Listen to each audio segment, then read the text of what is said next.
word of caution: be extremely careful while planning your trip to Nizhny Novgorod, because you never know what to expect. Well, drenched and soaked and entirely optimistic, we've come to Nizhny Novgorod to show some of its beauties and primary places of interest. Even though it is rainy and cold and windy, the city remains beautiful and quite remarkable, what's with its history and its places. But better see for yourselves. As you can see, behind me is the gate tower to Nizhegorodsky Kremlin, or the Kremlin of Nizhny Novgorod.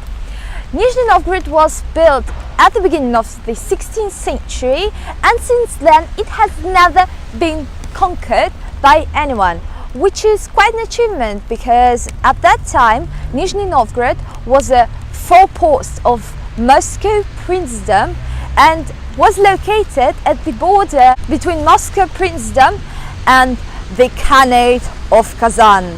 Have you missed terrible Tartars? Yeah, here they are again.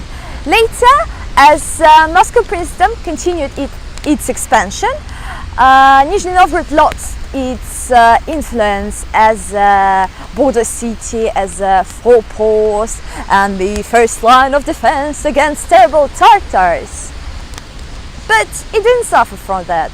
Instead, it developed and flourished, and in 19th century it became one of the greatest centers of commerce in the whole Russian Empire. Those who have visited it during the Football World Cup might remember this place, but we are gonna proceed further right through the main gate to see how beautiful the local Kremlin is. It is actually quite different from what you might have seen before.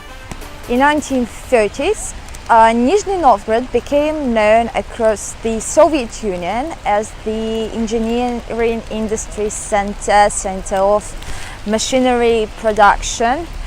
You might not know, but some of you might have guessed that Ford Motor Company took a great part in organizing the local factory, and actually the amount of produce of machinery and equipment here was so great that in Russian Nizhny Novgorod became known as the second Detroit. Not a bad nickname, isn't it? During the Second World War, or as we call it in Russia, Great Patriotic War, Nizhny Novgorod was the center of military equipment supply, which is logical, of course, since most of the equipment was produced here, and machinery and so on. And as a result, it was bombarded quite heavily by Nazis' airplanes. As you can see, the city withstood all of the attacks and still exists and flourishes. One way or another, Russians survive and overcome all the struggles and succeed in everything we try to.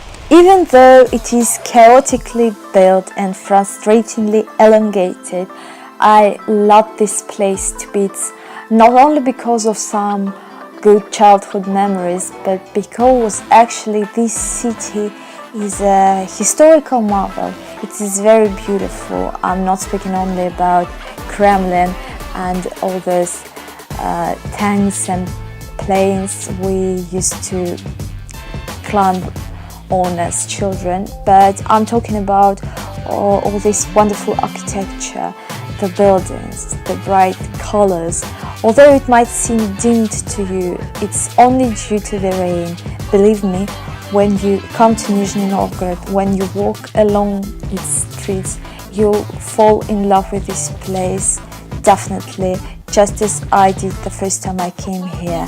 And of course, the food is nothing to scoff at, so if you have an opportunity, go to any local cafeteria restaurant, you'll enjoy the stuff served here because it's so good.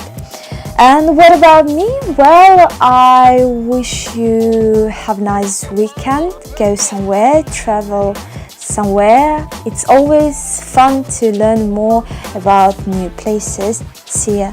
Bye bye. Turn up. Let's go.